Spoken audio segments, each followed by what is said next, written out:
Assalamualaikum warahmatullahi wabarakatuh. Semoga sehat selalu ya teman-teman sekalian. Pada kesempatan kali ini saya akan membicarakan mengenai glomerulonefritis.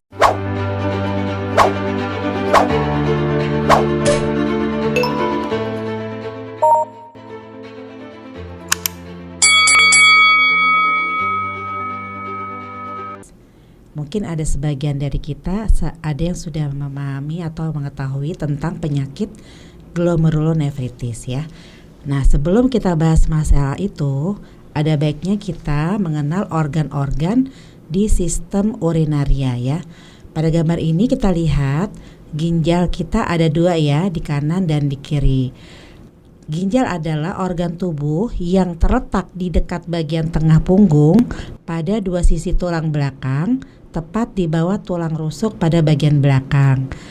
Sedangkan ureter ya, yang kita lihat di warna kuning ke bawah ini adalah bagian dari sistem urinaria yang berbentuk menyerupai saluran pipa atau tabung yang berfungsi untuk mengalirkan urin dari masing-masing ginjal untuk ditampung pada kandung kemih. Sedangkan yang dimaksud dengan kandung kemih ya, kalau kita lihat di bawah sini nih, bisa juga bahasanya tuh ada yang mengatakan buli-buli, ada yang bladder, buli itu sama aja ya, artinya kandung kemih juga, yaitu kantong tempat bermuaranya urin. Jika kandung kemih sudah penuh, maka akan muncul sensasi untuk buang air kecil. Sedangkan uretra ya adalah saluran yang mengalirkan urin dari kandung kemih untuk kemudian dikeluarkan dari tubuh. Kita lihat ya anatomi ginjal melalui video ini. Bapak Ibu sekalian, ini adalah video mengenai gambar dari ginjal ya. Kita lihat di dalam tubuh kita, ginjal ada kanan dan kiri. Nah, ginjal ini kalau dibelah ada yang letaknya di luar dan letaknya di dalam. Terus ada pembuluh darah namanya arteria renalis ya.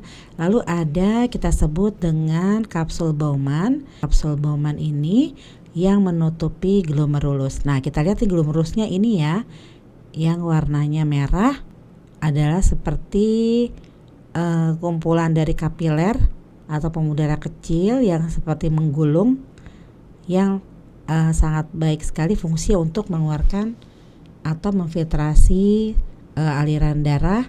Nanti akan dipisah mana yang menjadi sampah atau tidak digunakan lagi, mana yang masih digunakan akan dikembalikan ke dalam darah. Nah, kita lihat di sini ya, tugasnya adalah memindahkan zat-zat atau yang racun atau makanan yang tidak berguna yang sisa pembuangan akan dikeluarkan melalui urin. Oke. Kita lanjutkan lagi. Fungsi ginjal ini sebetulnya banyak sekali. Ini adalah ringkasan dari berbagai macam fungsi ginjal ya. Pertama, membuang sisa hasil metabolisme tubuh. Kemudian membuang obat dari dalam tubuh. Jadi yang tidak digunakan akan dibuang, zat aktif akan digunakan oleh tubuh kita. Dan menjaga keseimbangan cairan, elektrolit, asam basa, mengatur tekanan darah, memproduksi vitamin D untuk menjaga kesehatan tulang dan membantu produksi sel darah merah. Kita lihat tadi dalam video tadi ya, ada bagian dari ginjal yang kita sebut dengan glomerulus.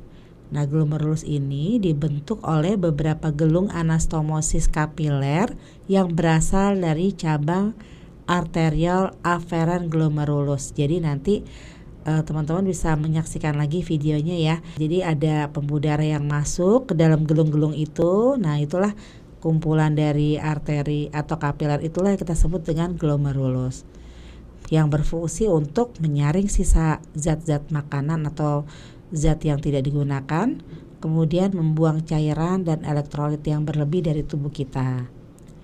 Nah, kalau kita lihat nih, kita perbesar ya. Ini ada kapsul Bowman yang bulat. Di dalamnya kalau kita belah berisi glomerulus. Kemudian ini ada pembuluh darah yang masuk namanya arteri afferent, membentuk gelung-gelung ini namanya glomerulus. Lalu ada pembuluh darah yang keluar ya. Oke. Ini lebih detailnya lagi ya, bisa disaksikan di sini. Nah, jadi glomerulus ini mempunyai beberapa sel-sel ya, ada sel mesangial, sel podosit dan lain-lain ya. Semuanya sangat baik peranannya dalam menyaring zat-zat yang baik dan yang tidak baik akan dikeluarkan ya. Nah teman-teman sekalian, kita akan membahas penyakit yang kita sebut dengan glomerulonefritis atau kita singkat dengan GN. Nah GN ini adalah peradangan yang terjadi pada glomerulus. Peradangan ini kita lihat dari terjadinya ini ada dua ya, ada primer dan sekunder. Kalau GN primer berarti penyakit dasarnya berasal dari ginjal itu sendiri. Sedangkan GN sekunder bila kelainan ginjal tersebut terjadi akibat penyakit sistemik lain, contohnya diabetes mellitus, lupus eritematosus sistemik atau SLE atau LES ya, atau bisa juga karena kanker mieloma multiple dan infeksi lainnya. Kadang-kadang penyebabnya juga kita tidak tahu ya, tapi beberapa penyebab bisa didapatkan misalnya karena komplikasi dari infeksi. Yaitu misalnya nih ya, ada infeksi di katup jantung, lalu ada radang tenggorokan akibat bakteri Streptococcus, HIV, hepatitis C dan lain-lain. Bisa juga penyebab dari GN ini adalah sistem imun yang terganggu yang menyerang organ-organ tubuh seperti lupus tadi. Lalu bisa juga penyebabnya dari IgA nefropati atau imunoglobulin A nefropati yang memproduksi antibodi IgA yang berlebihan atau tidak normal ya. Kemudian dari genetik atau menurun dari orang tua atau akibat dari kanker tertentu, contohnya multiple myeloma. Nah teman-teman sekalian, masalahnya seringkali kita temukan pasien tidak merasakan gejala apapun. Gejala timbul bila ginjal tersebut sudah tidak bisa berfungsi atau sudah terlambat. Jadi kita sangat penting sekali mengetahui tanda dan gejala dari glomerulonefritis atau GN ini. Apa saja sih tanda dan gejalanya ya? Nah kita lihat nih teman-teman. Pertama biasanya bengkak. Bengkaknya memang setiap orang berbeda-beda. Ada yang bengkaknya bisa seluruh tubuh ya, misalnya kelopak mata, pipi, kemudian perut, kaki dan lain-lain. Terutama bengkak pada mata saat bangun tidur. Atau bisa juga bengkaknya pada kaki saja ya, seperti gambar ini. Kemudian ada buang air kecil atau kencingnya itu bercampur darah. Padahal pasiennya pernah mengeluh tidak haid ya, tapi kok seperti terpapar ketika haid. Nah ini warnanya agak-agak kemerahan ya. Lalu bisa jadi kencingnya berbuih atau berbusa. Gejala yang lain adalah kencing berbuih atau berbusa. Tetapi kencing berbuih ini harus dipastikan melalui pemeriksaan urinalisis lengkap ya. Kadang-kadang bisa jadi karena memang konsumsi makanan tertentu seperti berbuih, tapi sebetulnya di pemeriksaan urin masih baik ya. Jadi jangan takut dulu, tapi kalau ada tanda seperti ini sebaiknya diperiksakan dulu ya untuk memastikan bahwa tidak ada kelainan. Bisa juga gejala lainnya adalah tekanan darah tinggi atau hipertensi. Nah, tensi yang tinggi ini sering menjadi salah satu tanda dari GN. Bagaimana dampaknya bila GN ini tidak dideteksi dini dan berkelanjutan terus dan bahkan tidak diobati? Nah, ada yang kita sebut dengan penyakit RPGN, yaitu Rapidly Progressive Glomerulonefritis, yang kita sebut dengan GN progresif cepat. Cedera dan peradangan pada ginjal yang akut dan berat ini disertai penurunan fungsi ginjal yang cepat dalam hitungan hari atau minggu. Terbentuknya lesi bulan sabit yang merupakan respon dari penebalan sel di luar glomerulus tapi masih dalam kapsula Bowman karena peradangan atau inflamasi. Nah, misalnya adanya penyakit Goodpasture, vaskulitis, dan kompleks imun ya, misalnya IgA nefropati, GN pasca infeksi Streptococcus, SLE dan lain-lain. Nah, teman-teman sekalian, kalau GN yang cepat ini tidak diobati segera, maka dia akan menjadi gagal ginjal. Teman-teman, kenapa sih? Apa hubungannya antara GN dengan PGK? Nah, kalau GN-nya tidak diobati dengan maksimal, kemudian dia akan progresif terus bisa menyebabkan penurunan fungsi ginjal. Ini akhirnya menjadi penyakit ginjal kronik. Nah, penyakit ginjal kronik ini definisinya adalah penurunan fungsi ginjal atau adanya kerusakan struktur ginjal yang progresif dan berlangsung lebih dari 3 bulan. Bisa di antara 3 kriteria ini ya, salah satu saja sudah kita katakan PGK. Misalnya adanya albumin dalam urin, adanya kelainan sedimen di urin, kemudian adanya gangguan elektrolit ya, akibat gangguan tubulus ginjal.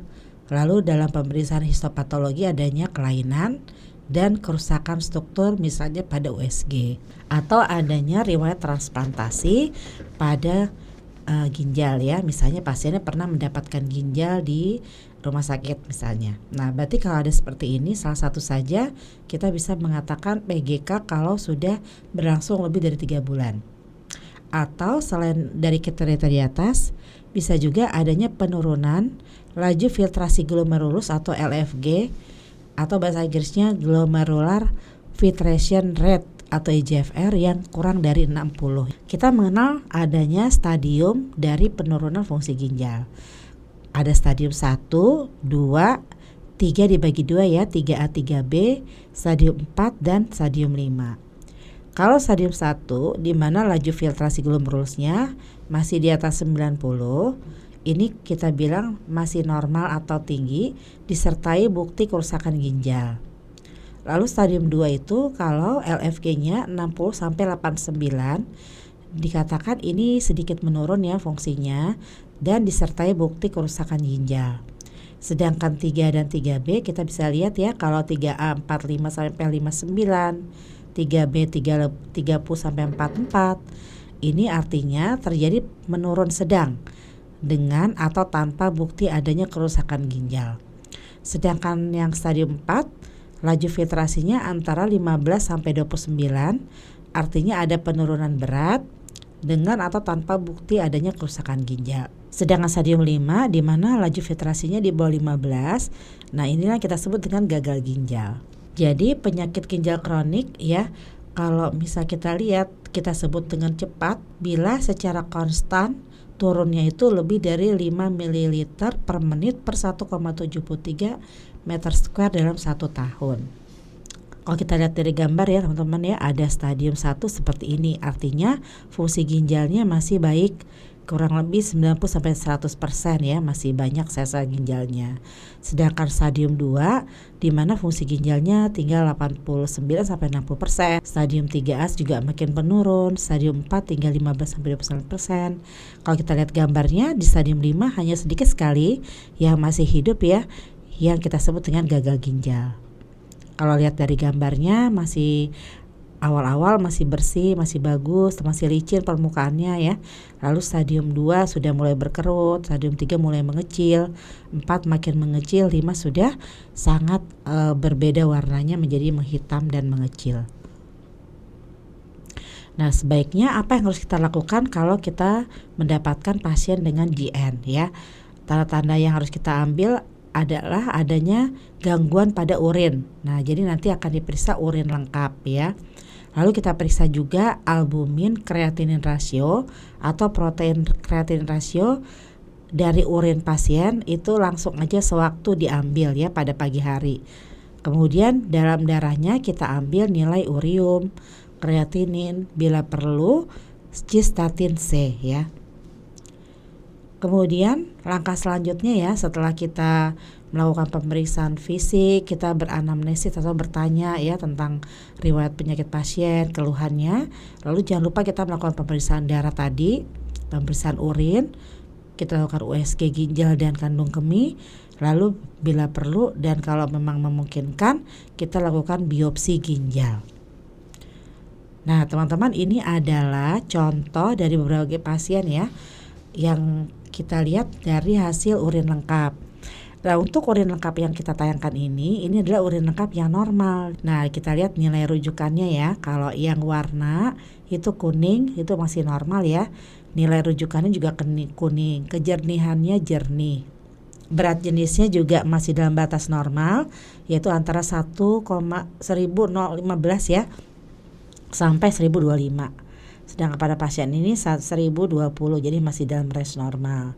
Lalu pH-nya juga masih dalam range normal, yaitu 4,8 sampai 7,4. Pada pasien ini adalah 6, jadi masih normal ya. Nah, leukosit esterase juga negatif, nitrit, protein, glukosa, keton, semuanya bagus negatif, tidak ada ditemukan dalam urin. Begitu pula dengan blood juga negatif ya. Eritrosit juga nilai normalnya di bawah 3, pada pasien ini 1, berarti masih baik. Lalu leukositnya nilai normalnya di bawah 5, pada pasien ini juga masih oke ya, yaitu antara 3 sampai 5. Epitel plus 1 juga masih dalam range normal, sedangkan silinder, kristal dan lain-lain juga negatif. Nah, ini adalah urin lengkap yang masih baik ya, contohnya. Nah, ini saya dapati pasien ya, seorang wanita umur 21 tahun, keluhannya kedua kaki bengkak ya. Bangun tidur dia bingung kok kedua kaki agak bengkak, kemudian buang air kecilnya merah, agak kemerahan, padahal pasien tidak haid. Nah, setelah diperiksa kita lihat di sini ya, urin lengkap makroskopisnya warnanya coklat, kejernihannya keruh ya, seharusnya jernih dia keruh. Lalu proteinnya di sini positif 2. Nah, harusnya nilainya negatif, tapi pada pasien ini positif 2. Lalu darah samarnya positif 3, berarti keluarlah sel darah merah dari urin yang harusnya tidak terjadi ya. Nah, ini menunjukkan bahwa pada pasien ini ada tanda nih, ada sesuatu pada glomerularnya, pada glomerulusnya yang kita harus eksplorasi lagi apakah ada tanda-tanda inflamasi atau kita sebut dengan glomerulonefritis ya. Kita juga lihat di sini red blood cell atau sel darah merahnya ya, kalau kita lihat sebelumnya nih ya. Nah, eritrosit atau sel darah merahnya normalnya kan di bawah berapa teman-teman? Di bawah 3 ya. Nah, pada pasien ini nilainya penuh. Nah, penuh itu artinya banyak ya. Nah, jadi ini sudah merupakan tanda dari glomerulonefritis. Nah, waktu itu kita juga lihat ya, ternyata sebelum diperiksa yang kedua tadi, ini yang pertamanya proteinnya positif 1 dengan darahnya positif 3 dan eritrositnya 80 sampai 100 per lapang pandang ya. Sedangkan nilai urium kreatinnya kalau kita lihat di sini masih dalam batas normal ya, uriumnya 18, kreatininnya 0,93. Nah, kemudian ada lagi pasien yang lain ya. Tadi kan kita menganjurkan untuk cek urium kreatinin, urin lengkap, kalau perlu elektrolit juga ya. Nah, di sini kita bisa lihat yang warna merah uriumnya normalnya harusnya 20 sampai 40. Ini uriumnya 130, jadi naik ya. Dan kreatininnya normalnya hampir 1, ini 6,83. Dengan nilai laju filtrasi glomerulusnya 6,9%. Tadi kalau kita lihat kalau 6,9 berarti masuk ke stadium 5 atau kita sebut dengan gagal ginjal ya.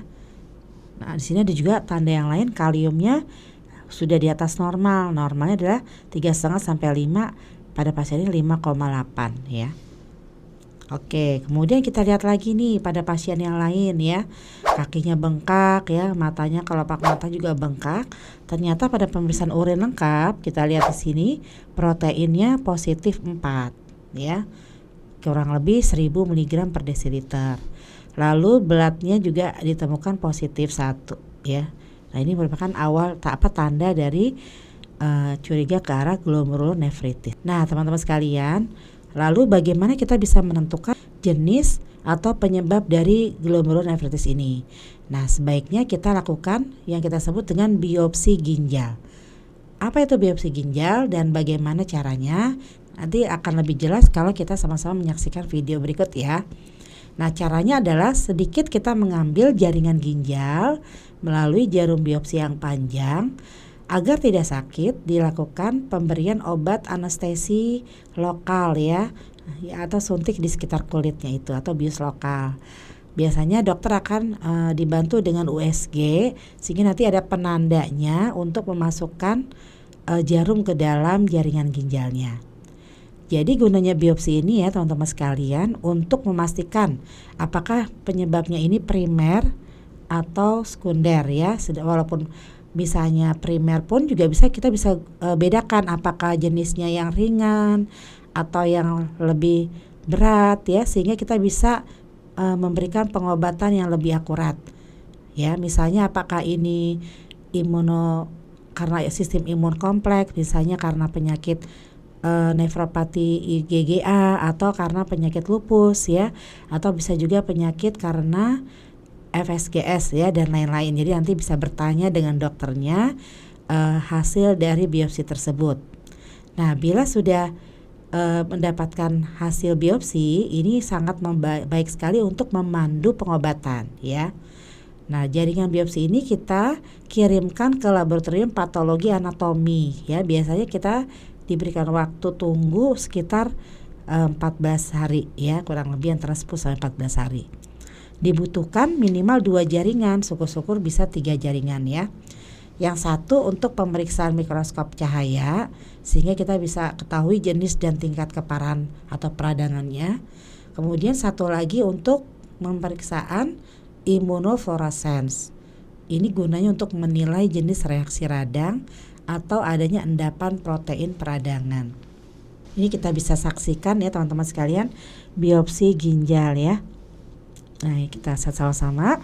Nah, ini adalah seorang dokter ya yang sedang melakukan persiapan, lalu melalui pandangan USG, dengan adanya gambaran USG ini kita bisa melihat berapa kedalaman dari ginjalnya, dari kulit ke ginjal.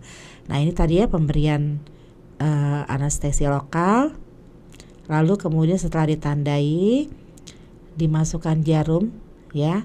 Nah, ini contohnya ya.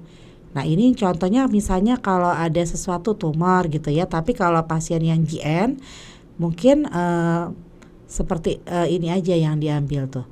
Misalnya jaringan korteksnya saja ya yang diambil, glomerulusnya yang diambil. Nah, lalu dimasukkan nih dalam cairan ya. Nah, seperti itu tuh jaringan ginjal ya, kurang lebih 1 cm panjangnya, lebarnya 1 sampai 2 mili ya. Lalu kita lihat di bawah mikroskop, nanti akan dianalisis oleh dokter spesialis patologi anatomi ya. Jadi nantinya akan ada laporannya ya, seperti apa gambaran dari biopsi tersebut. Sekarang bagaimana kita mencegah jangan sampai terjadi glomerulonefritis. Nah, teman-teman sekalian, penyakit ini sebagian besar ya bersifat herediter atau diturunkan secara genetik dari orang tua. Tapi ada juga yang sifatnya dari infeksi atau penyakit sistemik lain ya. Masalahnya kita tidak tahu apakah kedepannya pasien ini akan mengetahui penyakit GN atau tidak, sehingga penting sekali kita melakukan screening secara berkala ya. Karena sifatnya herediter dan kadang-kadang pasien tidak tahu kedua orang tuanya atau keturunannya ada yang menderita penyakit herediter atau kelainan genetik, sehingga penting sekali untuk melakukan screening secara berkala, misalnya setiap setahun, 2 tahun sekali dan lain-lain ya. Tujuannya untuk mendeteksi glomerulonefritis karena banyak juga pasien yang tidak bergejala ya. Lalu apa saja yang perlu diperiksa untuk mendeteksi glomerulonefritis?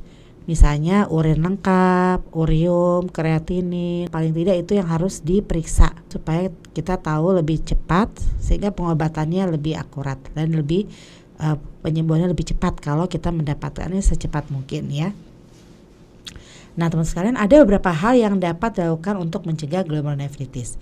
Pertama, makanlah makanan yang sehat, hindari makan kalengan.